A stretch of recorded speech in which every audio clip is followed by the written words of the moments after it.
All right. Took us a while to get everybody in the room, so we will continue with our next case, and that's Mr. Randall. You introduce yourself, sir. Tell us your name and DOC number. My name is Ranco D Randall DOC number 363375. Yes, sir. And Mr. Randall, let me introduce your parole panel. My name is Cheryl Renatza. Mr. Roche seated to my left. Mr. Freeman is seated to my right. Let me just acknowledge the folks that we have who have. Well, first, let me ask your counsel to introduce himself. I apologize. Morning, Mr. Knox, Robert Lancaster. This is today is Gabrielle Daigle, second year law student at the law center. She is not certified under the 20. She's worked with Mr. Randall in preparation for hearing and also the packet submitted to the committee in advance of this hearing. She's prepared to make a statement of support at the end of this hearing should the committee deem it appropriate. Okay, thank you. And we asked Ms. Daigle to do so at the end. We have with us today here in Baton Rouge several members of the Mr. Randall's family, sisters, nephews, father, sister-in-law, nieces, brother, and friend. And we have speaking on his behalf will be Leslie Randall, sister, John Broomfield, a brother, and Raphael stepdad brother. Here also joining us by phone is Ms. Jean Ball, the victim's mother, and Susan Sievers, who is on Zoom, both of whom will be speaking at the appropriate time. We're calling you all to do so. Mr. Randall, and let me acknowledge, I believe I have, yeah, there's some other law students in the room with you all there. Not the only Okay, all right, thank you. Let me just read some identifying information, Mr. Randall, into the record, and then I'm going to turn it over to Mr. Freeman. Your case has been assigned to him. He'll take the lead on the interview. So, Mr. Randall, you're classified as a second felony offender, currently serving a 49.5-year sentence for conviction of armed robbery in Orleans Parish in January 1998. Your parole eligibility date is August 10th, 2023. Your good time date is November 29, 2045. You have a full term date of February 28, 2046. Does all that sound correct to you, sir? No, ma'am. What's inaccurate? The year 1996. Oh, I do. Well, I'm showing a sentencing date of January 9th, 1998, but I do see some jail credits. So the offense and the arrest were in 1996. I do have that in the record. Thank you for that. I appreciate it. Would you answer Mr. Freeman's questions? Okay, Mr. Randall. First off, how old are you? 44. Okay, and how long have you served on this crime? 27 years. Okay. Tell me a little bit about what happened. Why did y'all rob this man? I What was was your mind? 18 years old, lack of education, no job skills, poor decision makings, financial problems. Do you admit your involvement in this robbery? Yes, sir. Okay. Were you the one with the weapon, or was it one of your accomplices? One of my accomplices had the weapon. I was the one that took the purse. You took the purse, okay? And they recovered the purse from your sister's house? Yes, sir. Okay. Tell me this, were you using drugs or alcohol back then? No, sir. I never did drugs or alcohol in my life. Okay, none. You never experimented with it, you never tried it. So I see you had one term of supervision. It was revoked due to this instant offense. The judge is unopposed. The superintendent is opposed. Mr. Woodford is opposed. The victim's son had stated he would get back with us. We've not heard back from him. It's like he lives in California. Ms. Ball is opposed. Ms. LaFleur is opposed.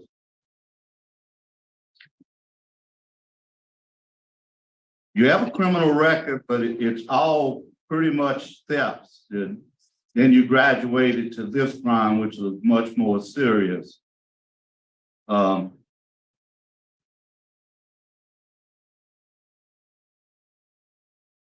Tell me about some of the classes you've taken since you've been in prison. I'm graduated from pre-release, taser raids. I was in victim awareness. I got inside, outside dad. I got nursing parenting. I'm enrolled in Boys to Men. I got political science, chemical dependence, 12 steps. I got healthcare audits, tier walkers. Okay. Tell me about tier walking. That's a pretty tough job, isn't it? Tier walkers, you gotta walk the tiers, talk to them, talk to the one that's on suicide watch and encourage them not to commit the crime that they, you know what I'm saying? Okay, what class you took that you got the most out of? Which class I Which took? one? Yes, what's the best one you took? Anger management, inside, outside dad, Okay, what did you learn in anger management?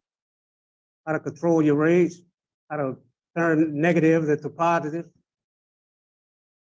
Okay. What about inside, outside dads? What you learn in that? How to be a better parent, communication skills. How many children do you have? One, Okay, do you have a relationship with them? yes, sir.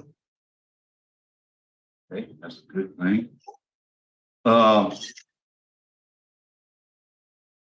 Warden, he has a poor institutional record. Why is that?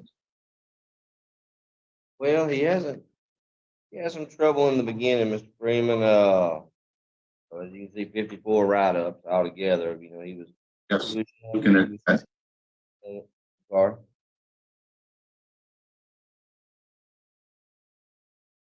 Okay, so that's why he's poor, just because it's his beginning write-ups. Yes, sir. I mean, he like I said, he had some trouble in the beginning. He hasn't had a write-up now since 2020. Good thing, he's been almost 3 years. Okay, Mr. Rand, tell me about those contraband write-ups back in 18 and 19. What were they? What kind of contraband had? Phone charges. Phone charges? Okay. And then your disobedience in 20, what was that about? There, I can hear you. Say that again. Your aggravated disobedience write-up in 2020, what was that about? I didn't make my bed up.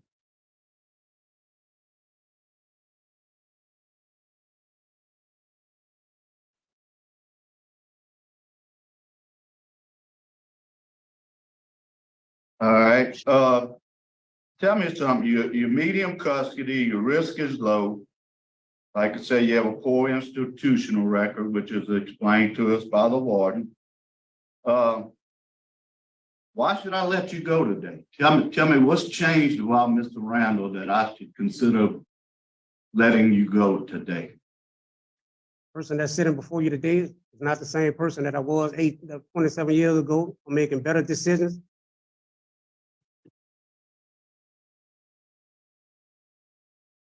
What is gonna be your transition plan? Where you gonna live? Where you gonna stay? What you gonna work? Looking forward to working with the parole project. And Right. just Kevin Bowman. They're gonna help me find employment, give me a residential, they're gonna give me somewhere to stay. And after that, after I complete the 4 phrases, I'm gonna stay with my sister, my daddy. Okay, where they live at? And on the West Bank, New Orleans. Uh, That's all I have, Mr.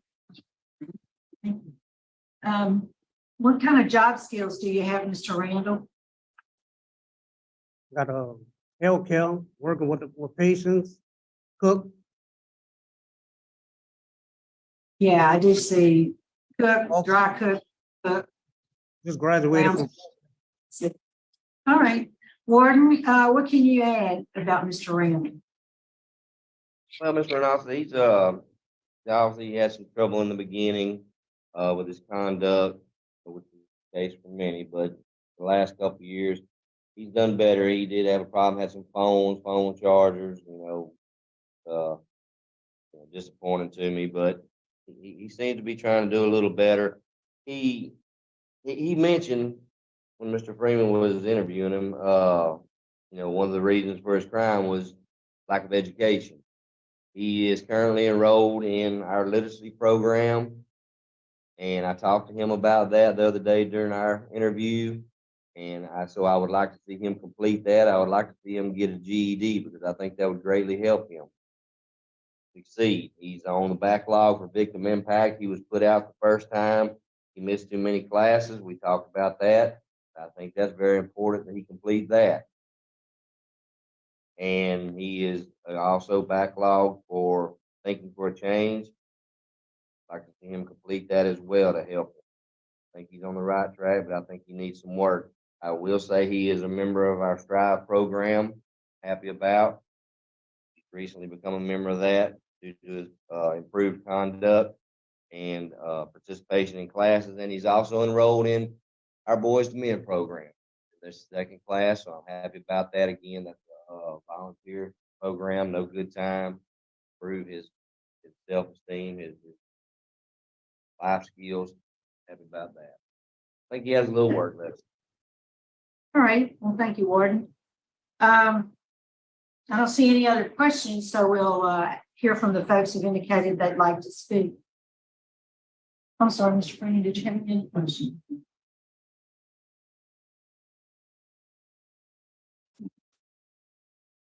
Ms. Leslie Randall, we hear from you. Step up.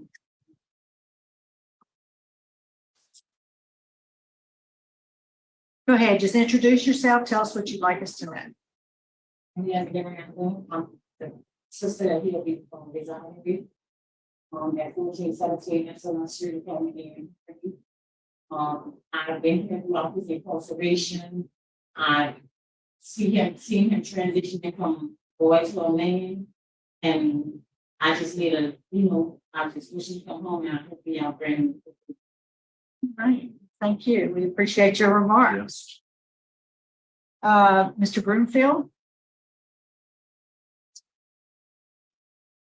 Good morning. I'm Ranco D Randall.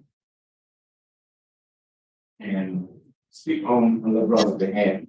As coming up as a child, one thing he pointed out, no drugs, no alcohol, experience of these things, no, he's a good child, a bad decision.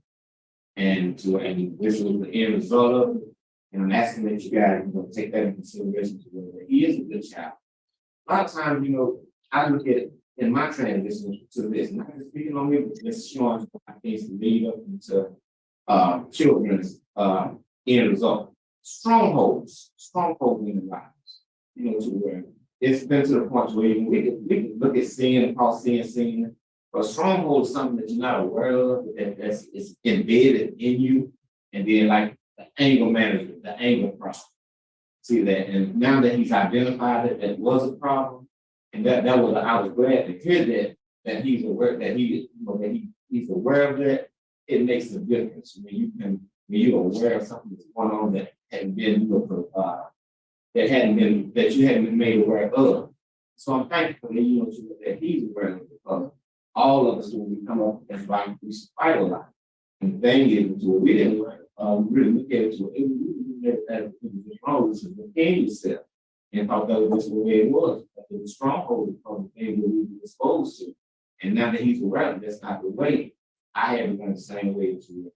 I know he's here somewhere because just by listening to him talk. Never had any problems out of my little brother, no more than that, that was very disappointing, the incident that happened. They caused him to be in a situation that he was. Other than that, he was a good child. He was loved in the community, he would help people. Even with my father, he was still, they wasn't living together, but he would stop by his house, make sure he got food to eat, and check on him. And just, we're all around, good child. Never did see this coming. Never.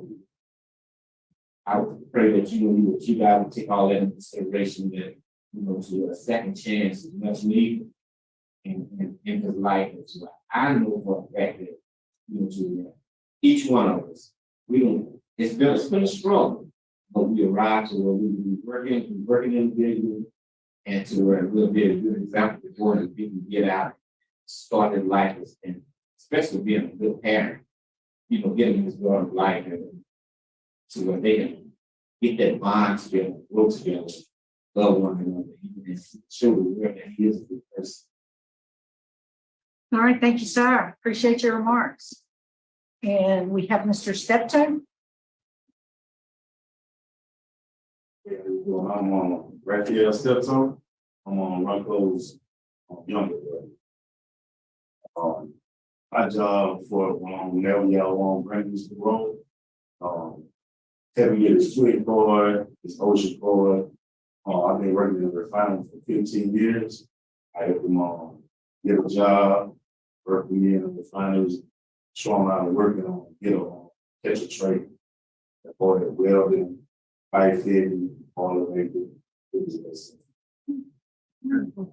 Thank you. Thank you. All right, and we're out of time, but for the record, let me just note that Mr. Kerry Myers is here with the parole project, and obviously, Mr. Randall will be a client of theirs. We'd like to hear now from the opposition.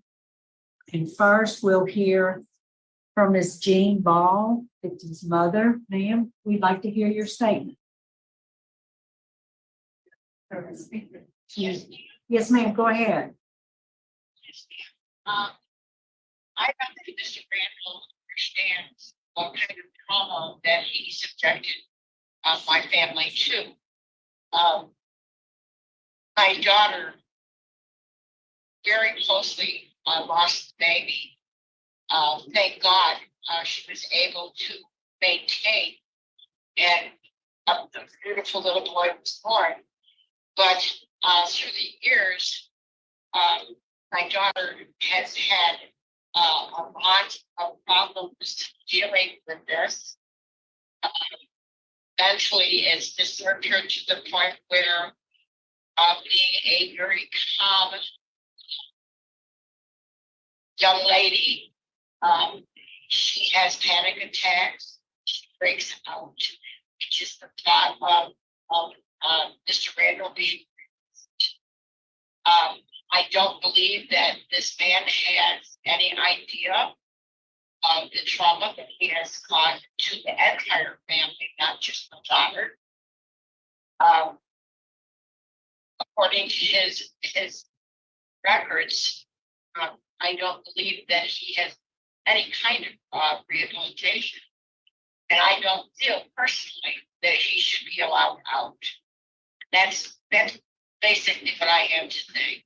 Thank you, Ms. Ball. We do appreciate your participation in the process. Thank you for your remarks. And we have Susan Siebers on Zoom. There you go. Good morning. Morning. Go ahead, ma'am. I'm opposing it. I am the victim's sister, actually the 4 victims' sister and daughter. My sisters and mother have had trauma as a result of having the gun pointed at my pregnant sister's stomach.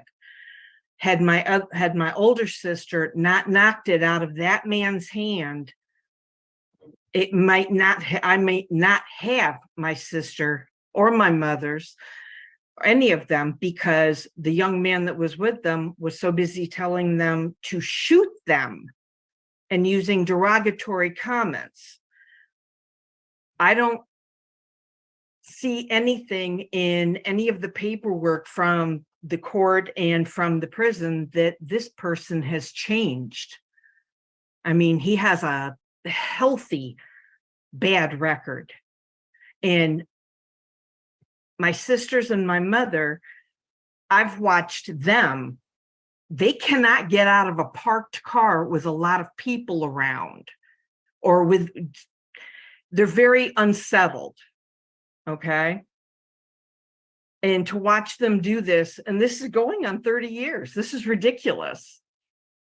To feel so inhibited that you can't get out of your vehicle if someone's around you. I mean, the man instilled terror in my sisters and my mother. I do not think he should be paroled. I don't think he's had enough schooling, enough help, anger management. He needs more than anger management. That's all I have to say. I thank you All right. for letting me talk. Yes. Thank you. Thank you for your remarks. We appreciate it. Okay, Mr. Randall, before we turn it over to Ms. Daigle, is there anything you'd like to say to us?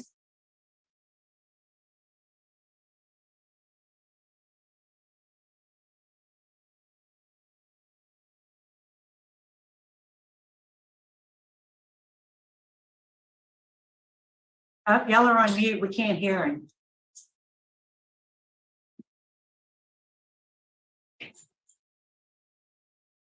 There we go. Can you start over? I would like to start it by saying I apologize and regret the decisions that I made. And I would like to thank you all for allowing me this opportunity to take you on this journey of growth. I have been waiting for this opportunity for a very long time. The person you see in front of you today is not the same teenager that committed those monstrous crimes so long ago. Not only have I grown physically, but I have matured mentally and spiritually as well. This journey started when I was 18 years old. Around this time, I made one of the worst decisions ever that was not only change the lives of my family and I, but the lives of two innocent people. Well, now I can make excuses for my actions. My father was absent. My mother was in and out of jail most of my life. I won't make excuses though, because ultimately, none of these reasons justify my actions on August 21st and August 24th of 1996. Lack of positive guidance, lack of education, no job skills are what influenced my poor decision making of those days. On those days, I previously mentioned that I decided to pick up a gun and use to take the belongings of Earl Anthony and Anna Ball. Many nights I have prayed that all I taken on those days were their belongings. I prayed that I did not take your sanity. Many nights I prayed that God would place in your heart to forgive me. I also prayed that God would allow me to show you that I'm no longer the same teenager. He finally answered my prayer by allowing me to stand in front of you today. When I first became incarcerated, I realized that I was angry with myself and others because of my poor decision making, commit the crimes I did. I realized that I had to have anger issues because no happy person would have picked up a gun and robbed two innocent people. I decided that I needed help learning how to deal with anger management in a positive manner. So I enrolled in and completed anger management. I also realized that I needed to get to know the closer to the Creator. As time went on, I started to read in my Bible and studying it, which led me to enroll in therapeutic analysis courses. Since completing these courses, I have continued to study my religions and try to walk in the light of God, being that I felt that the lack of positive guidance was one of the things that affected my decision making. I decided to enroll myself in many self-help programs, with the course of political science. Also, I enrolled in a Tilwalker program, taught me how to mentor inmates who were at risk of committing suicide. I also completed nursing parenting, inside outside dad, which both taught me the skill to become a better person while incarcerated. And upon my release, the last class I completed was NSC forklifting program. I have spent so many years bettering myself to try to be a positive role model and a law-abiding citizen in the community. I'm seeking forgiveness.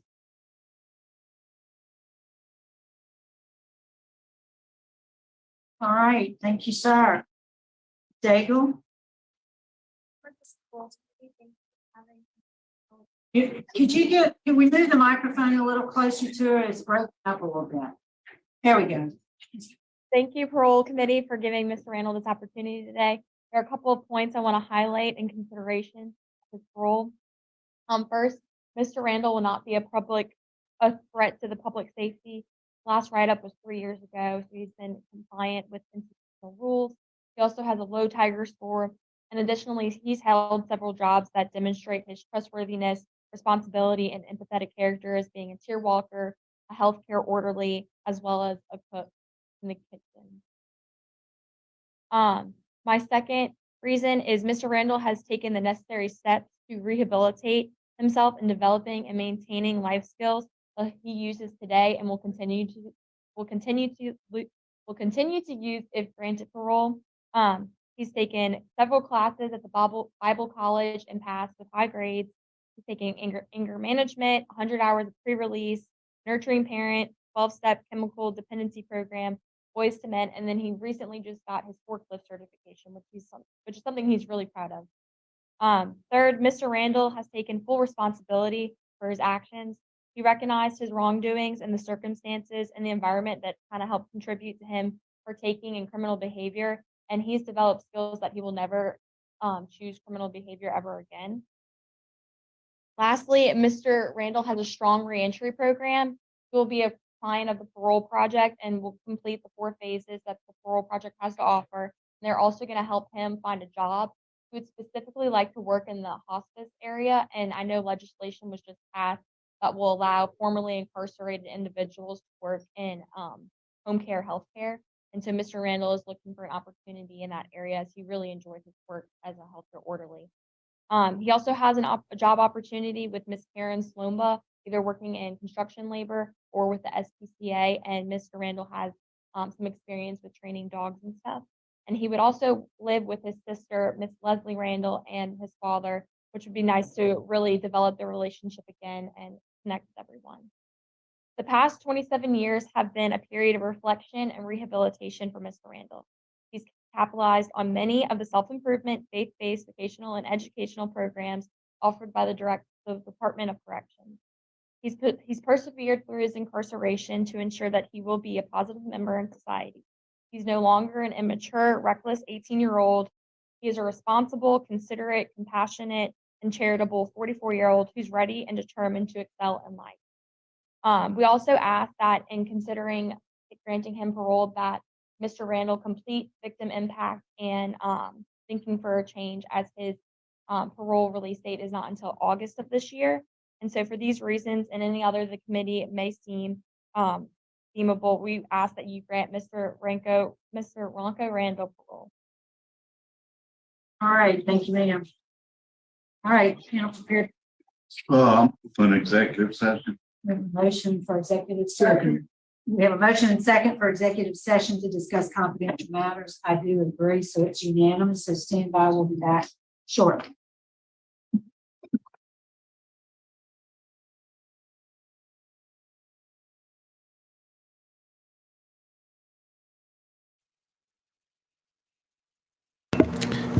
I wonder what it is they're talking about. You know, with these cases, it always comes to my mind is when someone is not, when a life is not taken, the question I have is when have you served enough time? And it really is just a shame that it has affected them so much to this day.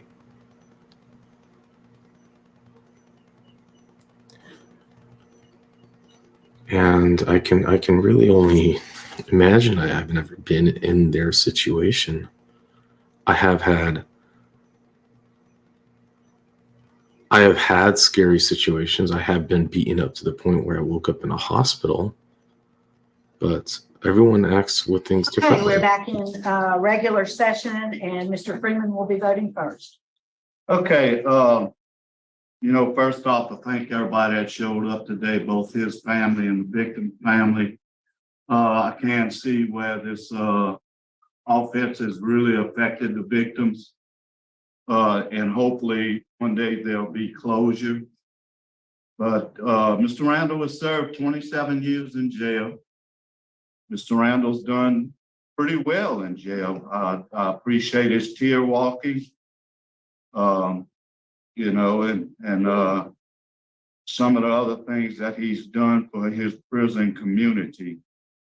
So my vote today is going to be grant conditionally on him finishing Thinking for a Change and Victim Impact Program. And also, Warden, I'd like for him to get as far as he can in the literacy program. I don't know if he'd have time to complete that before he would get out. I think he has to be out within 9 months, I think. So, just work with him and let him get as much literacy he can. Special conditions, curfew from 9 p.m. to 6 a.m. Absolutely no contact with the victims. Do not go anywhere they go. If you see them, turn around and walk away.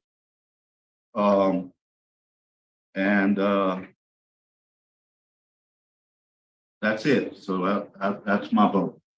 Mr. Rushing? Mr. Randall, I'm in agreement with Mr. Freeman.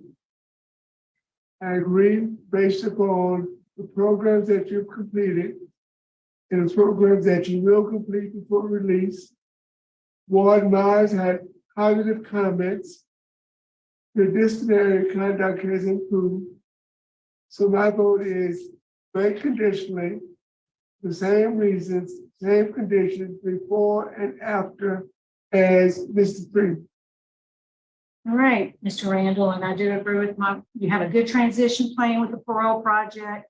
My vote also is to grant parole with the same special conditions. So you got some work to do before you can leave. So sit on the front row. Good luck to you. Thank you, ma'am.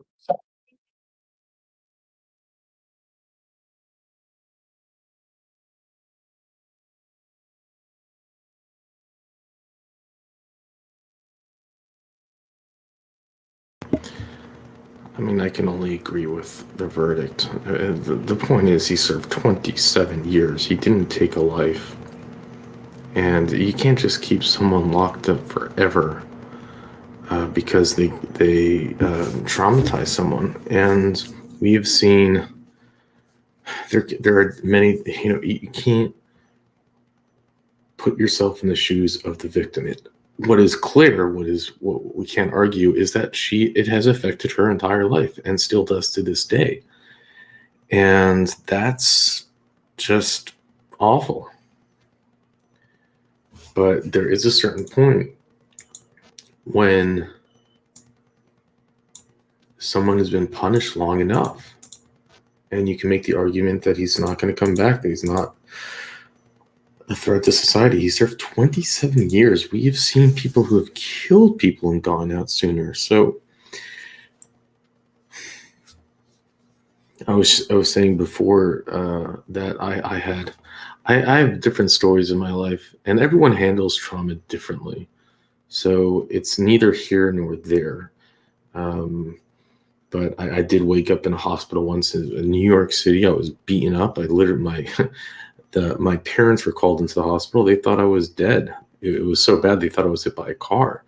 Now, I don't have trauma from that moment because I was attacked from behind and actually have no memory of it. I just remember waking up in a hospital.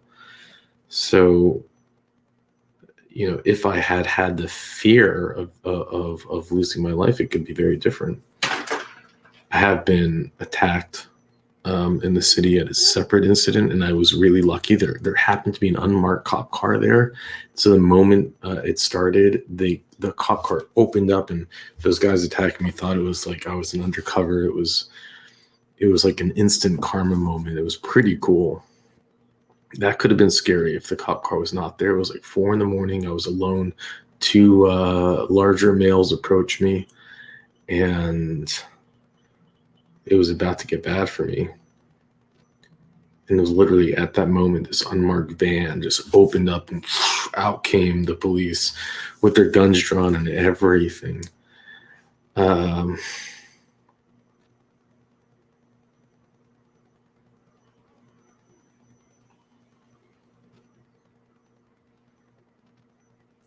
You know, there's regardless of how much of someone who did an act should suffer, it's also so important for the victim to get the help that they need for themselves so that they're not suffering, so that you only have one life to live.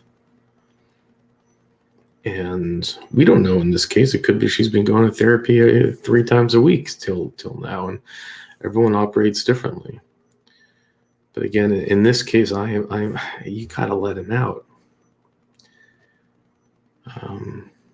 Love to hear your thoughts. I know there will be some that will adamantly disagree with me, and I love to have that dialogue.